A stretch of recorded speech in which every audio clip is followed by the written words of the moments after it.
Hello guys, welcome back on civil service point YouTube channel. So guys, October month का ये vision magazine है जिसका ये third video है और आज का सब्जेक्ट है संस्कृति यानी कल्चर। सो गाइस, इस मैगजीन के ऑलरेडी दो वीडियो अपलोड किए जा चुके हैं जो कि पूरा कंप्लीट एक मंथ का करंट अफेयर एक सब्जेक्ट का एक वीडियो में मैंने दिया हुआ है। अगर आपको देखना हो तो प्लीज़ आप चैनल पे जाके देख सकते हैं। और मेरा इनिशिएटिव यह रहता है कि एक मंथ के एक सब्जेक्ट की वीडियो को एक वीडियो में कंपाइल किया जाए। ओके। सो आज का जो सब्जेक्ट है वो संस्कृति है। आज कौन कौन से टॉपिक बात करेंगे उसको हम देख लेते हैं। सिंधु घाटी सभ्यता से डेयरी उत्पादन के साक्ष्य प्राप्त हुए हैं। Evidence of dairy productions in the Indus valley civilisations. Okay. Second है बाबा बंदा सिंह बहादुर जी की 350वीं जयंती। ओके। साहित्य में नोबेल पुरस्कार। ये टोटल 3 टॉपिक हैं गाइस। सो ये बहुत ही छोटा वीडियो लगता है होने वाला है। सो भी इसको देख लेते हैं। संस्कृति। ओके। सिंधु सभ्यता से डेयरी उत्पादन के साक्ष्य प्राप्त हुए हैं। वो जगह कौन सा है, ठीक है, इंपॉर्टेंट एग्जाम के व्यू से ये है। सो देखते हैं। वर्ष 2020 को सिंधु घाटी सभ्यता या हड़प्पा सभ्यता की खोज के 100वें वर्ष के रूप में चिन्हित किया गया। गाइस, एग्जाम की व्यू से काफ़ी इंपॉर्टेंट हो जाता है कि 2020 ओके सिंधु घाटी सभ्यता या हड़प्पा सभ्यता की खोज के रूप में कौन से वर्ष में चिन्हित किया गया है, कौन से वर्ष के रूप में चिन्हित किया गया है। तो आंसर है हमारा 100वें वर्ष। ओके। औद्योगिक स्तर पर डेयरी उत्पादन के आंतरिक साक्ष्य। ये साक्ष्य चमकहीन मृतिका पात्रों व अवशेषी, ये इंपॉर्टेंट गाइज नहीं है, आप चाहें तो इसको पढ़ सकते हैं। यहाँ पे क्लियर वीडियो अपलोडेड है तो पढ़ सकते हैं। हम बस एग्ज़ाम की व्यू से जो ऑब्जेक्टिव हैं उसको हम निकालने की कोशिश करते हैं। ओके। यस। वर्तमान समय में भी गुजरात भारत में डेयरी उत्पादों का एक प्रमुख राज्य है, यानी कि गुजरात में ही पाया गया है। यह परिणाम गुजरात में कोटड़ा भादली नामक पुरा स्थल से प्राप्त हुआ है। मृदभांडों के अवशेषों के आणविक रासायनिक विश्लेषण पर आधारित है। ठीक है। जो डेयरी उत्पादन के अवशेष मिले हैं वह कोटड़ा भादली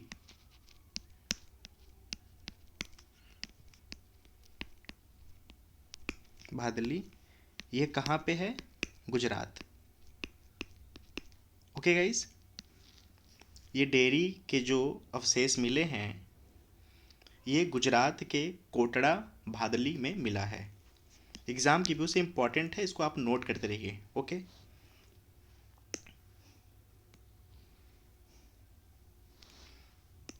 वर्तमान समय में सिंधु सभ्यता की प्राथमिकता क्या है? नगरीय संरचना। ये नगर एक ग्रिड पैटर्न पर निर्मित थे जिसमें मुख्य सड़कें गलियां और मार्गों को समकोण पर काटती थीं। ओके। 90 डिग्री समकोण पर काटती थी। इनकी मतलब विशेषता क्या है नगरों का कि यहाँ की जो गलियां हैं, जो रास्ते एक दूसरे को समकोण पर काटती थी। ठीक है। यह प्रारूप योजनाबद्ध शहरों में सबसे अधिक स्वीकृत किया गया। सार्वजनिक एवं निजी क्षेत्रों का पृथक्करण। जो सार्वजनिक क्षेत्र हैं और जो निजी क्षेत्र है उनका पृथक्करण किस आधार पर था, इसको देखते हैं। नगरों को मुख्यतः 2 खंडों में विभाजित किया गया था, यथा एक सार्वजनिक और अनुष्ठान, ठीक है, राजनीतिक और उत्सव से संबंधित गतिविधियों के लिए, दूसरा घरेलू कार्यों के लिए। ओके। तो ऐसे इस पर ढक गया, इसको हम खत्म कर देते हैं। आई होप इसको आप क्लियर हो गया होगा कि नगरों को मुख्यतः 2 खंडों में विभाजित किया गया था, यथा एक सार्वजनिक अनुष्ठान राजनीतिक और उत्सव से संबंधित गतिविधियों के लिए तथा दूसरा घरेलू कार्यों के लिए। ठीक है। सार्वजनिक अनुष्ठान राजनीतिक उत्सव से संबंधित और दूसरा था घरेलू कार्य। सिंपल सी बात है गाइस, देखिए एक दूसरे से जुड़ा हुआ है। ये जो सार्वजनिक है, सिंपल सी बात है, वो सामूहिक रूप से इस्तेमाल किया जाएगा। अनुष्ठान तो आप जब भी करोगे, एक अनुष्ठान किसी भी जगह का होता है, सामूहिक रूप से अनुष्ठान किए जाते हैं। राजनीतिक, राजनीति तो कोई एक लोग करेंगे नहीं, वो एक समूह का राजनीतिक प्रतिभागिता होता है। उत्सव, हालांकि बात है कि लोग एकाग्र होकर मनाते हैं, लेकिन उत्सव तो लोगों के साथ मिलकर जाता है, ठीक है। तो जितना भी पब्लिक गैदरिंग होती है, ठीक है, एक वो हो गया एरिया, और दूसरा हो गया कि घरेलू कार्यों के लिए, अपना निजी कार्यों करने के लिए, ठीक है। तो इस तरह से क्षेत्रों का पृथक्करण किया गया था। इस पैटर्न का वर्तमान समय में भी अनुसरण किया गया है, जहां आवासों को कार्यालय और सार्वजनिक भवनों में पृथक लेकिन निकट रखा जाता है, ठीक है। सॉफ्ट डिप्लोमेसी, हड़प्पा स्थल 1000 वर्ग किलोमीटर से अधिक बड़े क्षेत्र में विस्तृत है, जिनकी कलाकृतियां Afghanistan, Iran, Iraq, Oman, Qatar, Bahrain, Kuwait, संयुक्त अरब अमीरात में भी पाई जाती हैं। इन ऐतिहासिक संबंधों का उपयोग वर्तमान में सॉफ्ट डिप्लोमेसी में किया जाता है। ओके। व्यापार, अधिकांश सैन्य स्थलों में व्यापार वस्तु विनिमय के आधार पर होता था। सिंधु घाटी के लोग ने मेसोपोटामिया के लोगों और अतिरिक्त यह स्वर्ण और कीमती वस्तुओं को प्राप्त करने में भी सहायक हुआ, ठीक है। सो गाइज, ये आर्टिकल अकॉर्डिंग है, ठीक है। तो एग्ज़ाम के व्यू से इम्पॉर्टेंट प्रीलिम्स के बेस पे नहीं है, ठीक है। जल निकासी व्यवस्था क्या था? हड़प्पा वासियों ने अधिक जटिल सिंचाई और स्वच्छता प्रणालियों के साथ बड़े शहरों का निर्माण किया था। वर्तमान में भी यह व्यवस्था ग्रामीण भारत में पाई जाती है, ठीक है।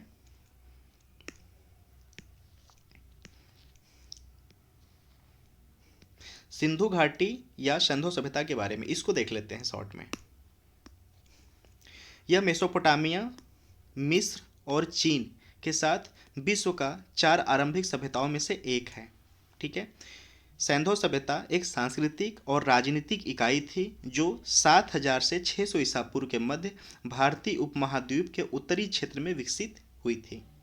वर्ष 1921 में दया राम साहनी, इनका नाम काफ़ी इम्पोर्टेंट है क्योंकि भारत में जितनी भी पाषाणकालीन खुदाई हुई है, इनकी योगदान सर्वश्रेष्ठ योगदान माना जाता है, ठीक है। हालांकि ये अकेले नहीं थे, इनके मेंबरों का नाम नहीं आता, इनका नाम आता है, बट इनकी एक अच्छी खासी ग्रुप थी। ओके। 1921 में दयाराम साहनी द्वारा हड़प्पा स्थल की खोज की गई थी। इसे इसका आधुनिक नाम सिंधु नदी के घाटी में इसकी अवस्थिति से प्राप्त हुआ। सिंधु घाटी सभ्यता क्यों कहा गया? क्योंकि ये सिंधु नदी के किनारे, इसलिए इसको सिंधु घाटी सभ्यता कहा गया, ठीक है। परंतु इसे सामान्यतः सिंधु सरस्वती सभ्यता स्रोतों में वर्णित सरस्वती नदी जो सिंधु के निकट प्रवाहित होती थी और हड़प्पा सभ्यता के रूप में माना जाता है। यह स्पष्ट नहीं है कि सिंधु सभ्यता का अंत कैसे हुआ, विवादास्पद। बहुत लोग कहते हैं कि कुछ एक समुदाय आया, ठीक है, जो कि इनको मारा या जो भी किया, लेकिन ऐसा कुछ अभी तक कुछ साक्ष्य नहीं मिले हैं। बहुत सारी चीज़ें कहती हैं कि जो जलवायु परिवर्तन था, जलवायु परिवर्तन सिंधु सभ्यता के लोगों के अंत का कारण बना। ना उन पर कोई आक्रमण किया गया था, ना उनको मारा गया था, ना कुछ ऐसा। एक प्राकृतिक विपदा था जिसको ये लोग सहन नहीं कर पाए और काल के चपेट में आ गए। तो खैर, एक अभी रिसर्च के अकॉर्डिंग कुछ अभी वैसे सबूत नहीं मिले हैं, ठीक है। तो बस एक अनुमान अभी तक लगाया जाता है, ठीक है। इस सभ्यता में सबसे दक्षिणी हिस्से भारत में 1000 ईसा पूर्व में विकसित वाली लौह युगीन सभ्यता तक अस्तित्व में बने रहे होंगे। सिंधु सभ्यता से संबंधित सुर्खियों में रही कुछ खोजें।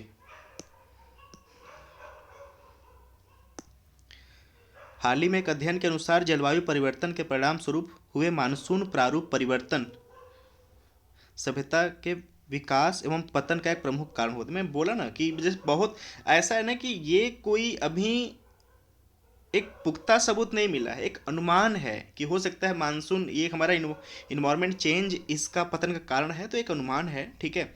हरियाणा में स्थित भिराना नामक स्थल को अब सबसे प्राचीन सभ्यता सिंधु सभ्यता माना जाता है। आई होप कि इसके पहले जो वो जगह, मुझे नाम अभी देख लेंगे आगे क्या है, वो आज के पाकिस्तान में वो स्थित है, जिसको सबसे पुराना सिंधु सभ्यता का स्थल माना जाता है, लेकिन अब ऐसा नहीं है।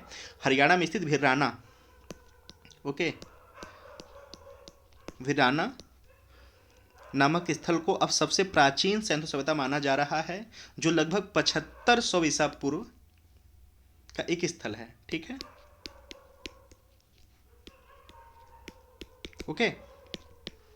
सो गाइज यहाँ पर हमारा ऑब्जेक्टिव में क्वेश्चंस का जो आंसर है, एक यहाँ पर मिला हमें ऑब्जेक्टिव क्वेश्चंस कि आज के समय में सबसे पुराना, ठीक है, प्राचीनतम सैंधव स्थल कौन सा है, तो वो है वीराना, जो कि हरियाणा में उपस्थित है।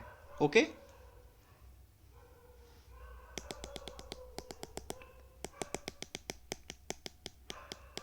सो गाइस इसको मैं अंडरलाइन कर दे रहा हूँ, आप इसको नोट कर लेना,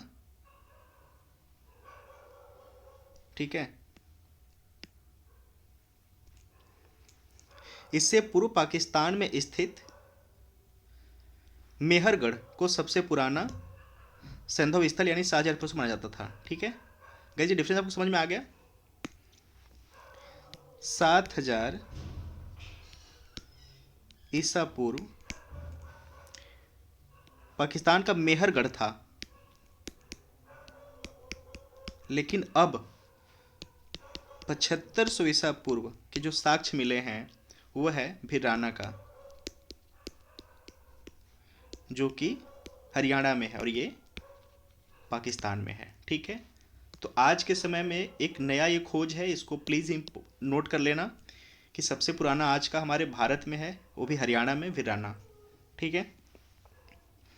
राखीगढ़ से प्राप्त अस्थिपंजरों के अवशेषों के डीएनए व नमूने से दावा किया जा रहा है कि सैंधव जन विशिष्ट स्वदेशी लोग थे, जिससे हड़प्पा संस्कृति को समाप्त करने के लिए उत्तरदायी माने जाने वाले आर्य आक्रमण के जो सिद्धांत है वो प्रश्चिन लगाए जा रहे, ठीक है।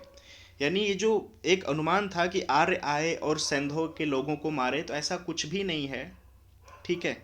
डीएनए से प्रूफ हो चुका है कि आर्यों ने ऐसा कुछ नहीं किया था, बस एक ये पुरानी धारणा है, ठीक है।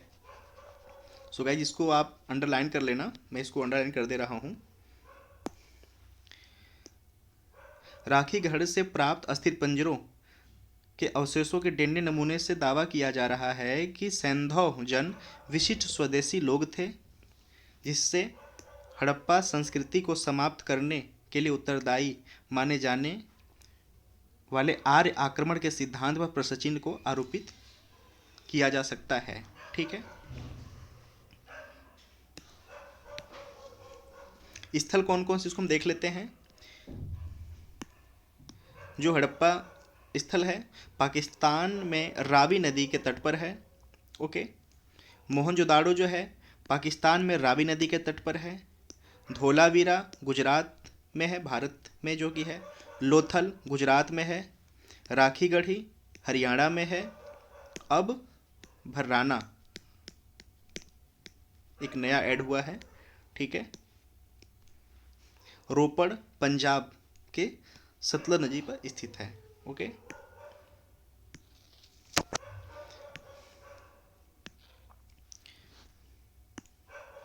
बालाथल और कालीबंगा राजस्थान में स्थित है। सुरकोटदा गुजरात में स्थित है। बनावली हरियाणा सरस्वती नदी के सूखने से प्राप्त हुआ है, ठीक है। आलमगीरपुर मेरठ उत्तर प्रदेश यमुना नदी के तट पर है। मेहरगढ़ पाकिस्तान में स्थित है, ओके।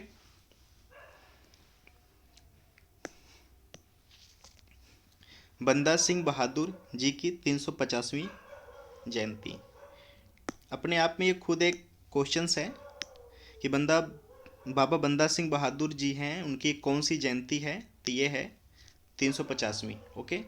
हाल ही में प्रधानमंत्री ने बाबा बंदा सिंह बहादुर जी की 350वीं जयंती पर श्रद्धांजलि अर्पित की। बंदा सिंह बहादुर कौन है, ठीक है। 1670 से 1716 के बीच में इनका जीवन काल रहा है। वे एक सिख योद्धा थे। 18वीं शताब्दी के आरंभ में श्री गुरु गोविंद सिंह से भेंट हुआ। पश्चात मुगल साम्राज्य के विरुद्ध किए गए संघर्ष हेतु उनको जाना जाता है, ठीक है। सो एक कंपेरिजन अकॉर्डिंग दे सकता है कि मुगल साम्राज्य के विरोध में किसको जाना जाता है, उनके समय कौन था विरोध, ये हैं बंदा बहादुर, ठीक है।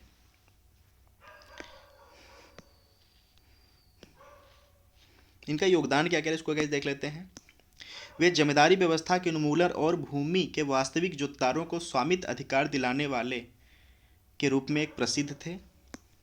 उन्होंने गुरु नानक देव और गुरु गोविंद सिंह के नाम पर सिक्कों का ढलाई आरंभ की थी तथा अपनी मुहर के साथ आदेश जारी किए थे।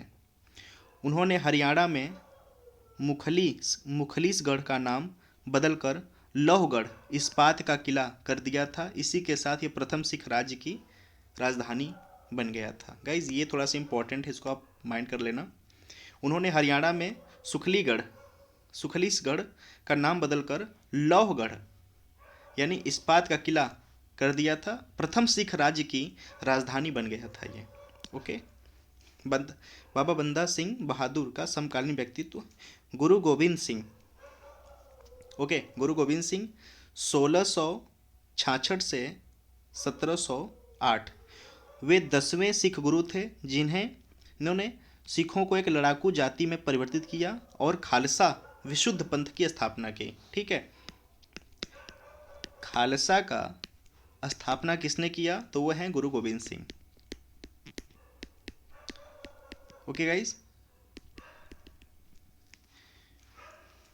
शाह आलम 1643 से 1712 वे 7वें मुगल साम्राज्य और औरंगजेब के पुत्र थे।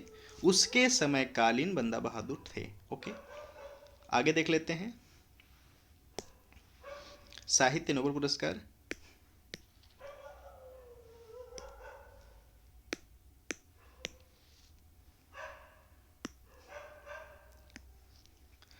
हालांकि इसको मैं 2-3 वीडियो में करा चुका, ये मैंने योजना में भी कराई है, एक प्रॉपर नोबेल प्राइज़ पे मैंने वीडियो बनाई उसको भी कराई है। खैर यहाँ पे भी है, इसको भी देख लेते हैं। वर्ष 2020 के लिए साहित्य का नोबेल पुरस्कार लुईस ग्लुक उनकी सुस्पष्ट काव्य अभिव्यक्ति के लिए प्रदान किया गया है, जो सादगीपूर्ण सुंदरता के साथ व्यक्तिगत अस्तित्व को सार्वभौमिक बनाती हैं। साहित्य में नोबेल पुरस्कार रॉयल स्वीडिश अकादमी द्वारा एक लेखक के संपूर्ण रचनात्मक योगदान के लिए दिया जाता है तथा इसे संभवतः विश्व का सबसे प्रतिष्ठित साहित्य पुरस्कार माना जाता है। ओके, खैर इतना तो किसी के बारे में नहीं पूछता है कि कौन थी क्या है, बस उनका ये हो गया कि उनका नाम क्या है। तो उनका नाम है लुईस ग्लुक। ठीक है, 2020 का उनको साहित्य नोबेल पुरस्कार दिया गया है। ठीक है, साहित्य नोबेल पुरस्कार। ठीक है,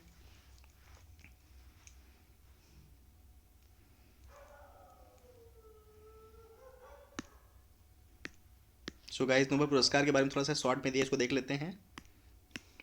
अल्फ्रेड नोबेल की वसीयत में नामित नोबेल पुरस्कार भौतिकी, रसायन विज्ञान, शरीर क्रिया विज्ञान, चिकित्सा, साहित्य और शांति के क्षेत्र में दिया जाता है। यह मरणोपरांत प्रदान नहीं किया जाता है। ये इसकी विशेषता है कि मरणोपरांत किसी को ये नहीं दिया जाता। एकल श्रेणी के लिए अधिकतम 3 व्यक्तियों के लिए दिया जाता है किसी एक क्षेत्र में। जैसे मान लीजिए यहाँ पे भौतिक विज्ञान है, ठीक है, इसमें मैक्सिमम 3 साइंटिस्टों को दिया जाएगा। इसमें जो भी प्रतिभागी होगा व्यक्ति, उसके लिए 3 लोग को दिया जाता है मैक्सिमम। ओके, अल्फ्रेड नोबेल ने विशेष रूप से उन संस्थानों को नामित किया जो पुरस्कारों की स्थापना के उत्तरदायी थे। भौतिकी और रसायन विज्ञान में नोबेल पुरस्कार के लिए Royal Swedish Academy of Sciences को दिया गया।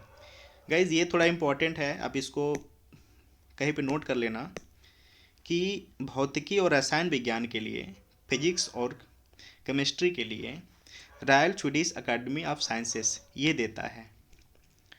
शरीर क्रिया विज्ञान या चिकित्सा के क्षेत्र में नोबेल पुरस्कार, ठीक है, कैरोलिक्सा संस्थान यानी कैरोलिक्सा इंस्टीट्यूट देता है। ठीक है, साहित्य नोबेल पुरस्कार जो अभी दिया गया है लुईस ग्लुक को, वो रॉयल स्वीडिश अकादमी देता है। ठीक है, नोबेल शांति पुरस्कार के लिए नॉर्वे की संसद, ठीक है, ये डिसाइड करती है। Okay, so guys thanks for watching. ये वीडियो काफ़ी छोटा रहा। अगर आपको अच्छा लगता है तो वीडियो को प्लीज़ सब्सक्राइब करिए, और अगर आपको आपके अकॉर्डिंग नहीं रहा तो प्लीज़ इसको आप स्किप कर सकते हैं। Thanks for watching. आप जुड़े रहिए, ऐसे ही मैं एक एक वीडियो में सारे मंथ का करंट अफेयर लाता रहूँगा। Thank you so much for watching.